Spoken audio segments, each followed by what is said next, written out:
ताजदारे Medina वालिए कायनात के आशिकों गौर करो। अल्लाह ताला ने जिंदगी जीने का सलीका अता फरमाया, परवरदिगार ने दस्तूर हयात अता फरमाया। अल्लाह ताला ने कुरान मजीद में फरमा दिया, ऐ मेरे बंदो, ऐ मेरे महबूब का कलमा पढ़ने वालों, तुम्हें जिंदगी गुजारने के लिए, जिंदगी को बेहतर बनाने के लिए एक नमूने की जरूरत है। तो मैं नमूना अपने महबूब की जिंदगी को बना रहा हूं। ऐ लोगो, अल्लाह का कुरान कहता है मुस्तफ़ा जाने रहमत की जिंदगी नमूना है। आका की सीरत पे नजर डालो, अपनी जिंदगियां बेहतर बना लो। आका की जिंदगी पे गौर करो, अपनी जिंदगियां संवार लो। इंसान को अल्लाह ने पैदा किया, परवरदिगार ने इंसान को बनाया, तो अल्लाह ने इंसान की फितरत में ये चीज भी शामिल की है कि इंसान का अकेले का जिंदगी गुजारना जरा दुश्वार हो जाता है। इंसान अकेला जिंदगी गुजार नहीं पाता, इसीलिए अल्लाह ने उसके लिए एक शरीके सफर का एहतमाम किया। परवरदिगार ने मर्द के लिए औरत को पैदा फरमाया, अल्लाह ने औरत को पैदा फरमाया और एक निजाम दे दिया, एक औरत को अपने निकाह में कबूल कर लो। निकाह करने के बाद में दोनों खुशी खुशी अपनी जिंदगी गुजार लो। ऐ लोगो गौर करो, ताजदारे मदीना वालिए कायनात मुस्तफ़ा करीम ने भी निकाह किए। आक़ाए कायनात ने 11 निकाह फरमाए। है लोगों, मगर गौर करो, मुस्तफ़ा करीम ने जो शादियां की, अपनी बीवियों के साथ जो जिंदगी गुजारी है, आका ने तरीका सिखा दिया, मुस्तफ़ा ने सलीका सिखा दिया। ताजदारे मदीना ने जिंदगी जीने का करीना अता कर दिया।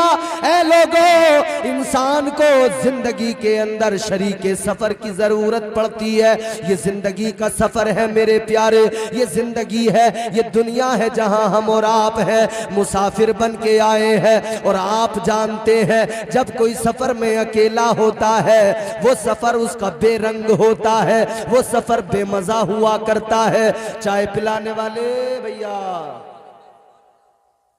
मेरी तरफ देखो यार, गौर से सुनो, मैं आपको सुनाऊंगा इंशाअल्लाह, कुरान सुनाऊंगा, मुस्तफा की जिंदगी आपके सामने रखूंगा।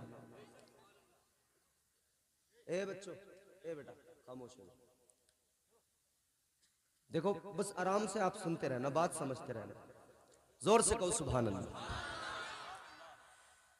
आप कभी सफर पे निकलते हैं, हमारे सैयद साहब क़िबला भी दिल्ली के सफर पे निकलेंगे, हम लोग सफर पे निकलते रहते हैं। लेकिन मेरे अजीजों, सफर पे एक अकेला आदमी जाए कोई मजा सफर में नहीं आता। और सफर तो वैसे भी सफर होता है,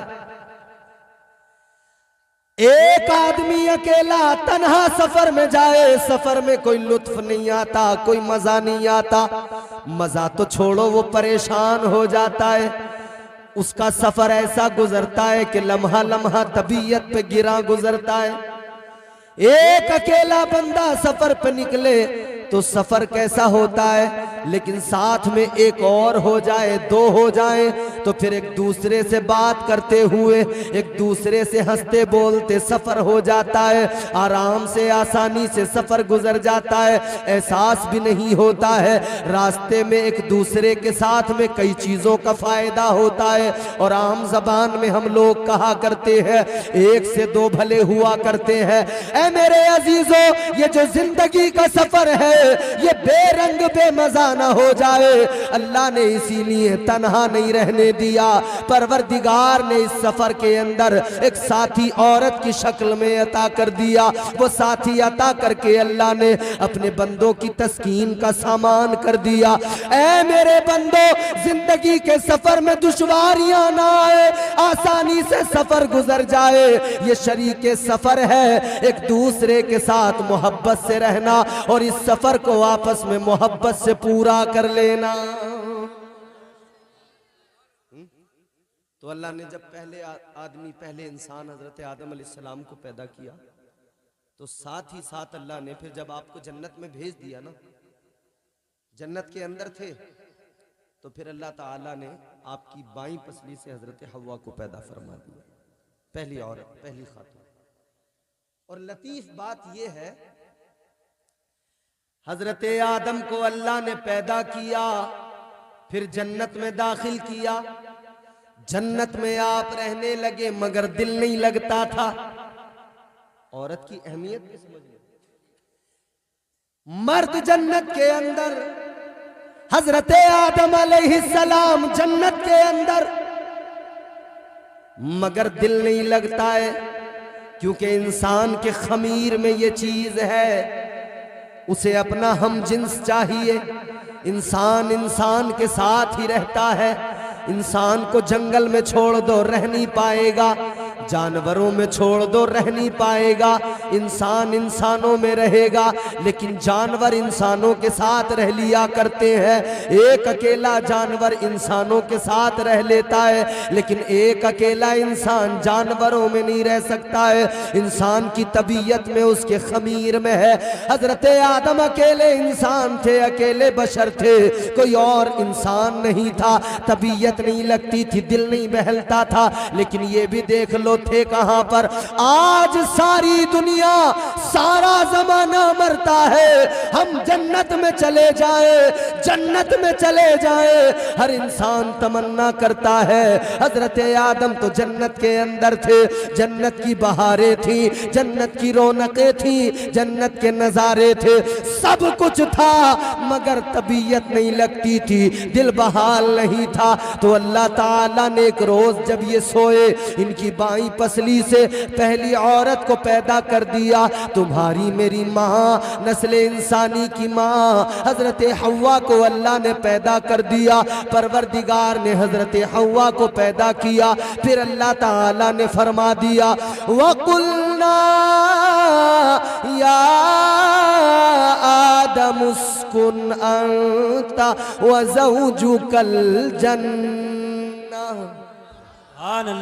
अल्लाह ताला ने फरमाया, ए आदम ओ हव्वा, ए आदम अपनी ज़ौजा के साथ जन्नत में रहो। हजरत हव्वा को अल्लाह ने पैदा कहाँ किया? जन्नत के अंदर। मुफस्सिरीन इकराम ने इसकी वजह बयान की। फरमाते हैं अल्लाह ने जन्नत में ही औरत को क्यों पैदा किया? औरत को अल्लाह कहीं और भी पैदा कर सकता था। औरत को अल्लाह ने जन्नत के अंदर पैदा किया। अब जरा बात बड़ी लतीफ है, तवज्जो से सुनना। अल्लाह ताला ने औरत को जन्नत के अंदर पैदा किया, यानी औरत की आंख खुली है तो इसने सबसे पहले जन्नत को देखा है। औरत की आंख खुली, इसकी नजर जन्नत की बहारों पे पड़ी है, जन्नत के नजारों पे पड़ी है। औरत ने सबसे पहले जन्नत को देखा है। गौर करो मेरे अजीजों, अब मुफस्सिरीन फरमाते हैं कि अल्लाह ने औरत को जन्नत में क्यों पैदा किया, इसकी वजह बयान की गई। एक वजह यह बयान की गई कि अल्लाह ने औरत को मिजाज दिया, जन्नत में पैदा करके दुनिया की पहली औरत को मिजाज दिया। ऐ औरत, तुझे जन्नत में पैदा किया जा रहा है, आंखें खोल के जन्नत को देख, जन्नत की बहारों को देख, जन्नत के नजारों को देख, जन्नत के हुस्न को देख, जन्नत की पाकीज़गी देख, जन्नत का माहौल देख, जन्नत की फजाएं देख, जन्नत का माहौल देख, सारी जन्नत को देख ले।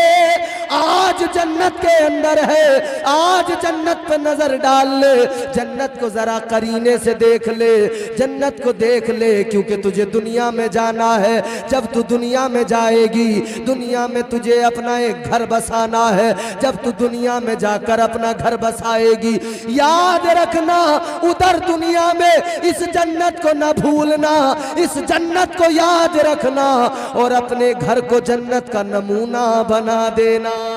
सुभान अल्लाह, सुभान अल्लाह, बहुत खूब, बहुत खूब। अपने घर को जन्नत का, अल्लाह ने औरत को मिजाज दिया था अपने घर को जन्नत का नमूना बना देना। ये अलग बात है कि आज औरतों ने जन्नत को, घर को जन्नत का नमूना नहीं कुछ और ही बना रखा। अल्लाह ताला ने हजरत हव्वा हजरत आदम जोड़ा मिला दिया। पूरी तफसीलात है, दाने गंदुम खाया, वो तमाम तर तफसीलात फिर अल्लाह ने जमीन पे भेज दिया। हजरत आदम अलैहिस्सलाम दुनिया के अंदर जमीन पर आए। अल्लाह ताला ने आपकी तौबा को जब कबूल कर लिया तो फिर बुलबुल सिदरा को भेजा, तायरे सिदरा को भेजा, फरमाया जिब्राइल जाओ, अब जमीन पे इंसान को आबाद किया जाएगा।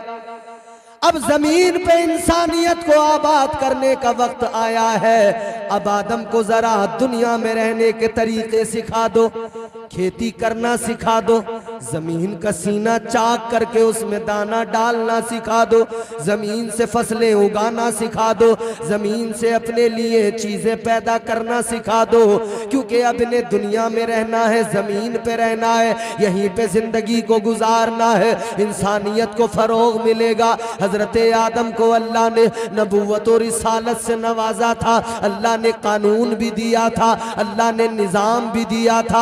ऐ मेरे अजीजों गौर करो, हजरत आदम अलैहिस्सलाम, अब गौर करो, इंसानियत का आगाज हुआ, इंसानियत का सिलसिला आगे कैसे बढ़ा।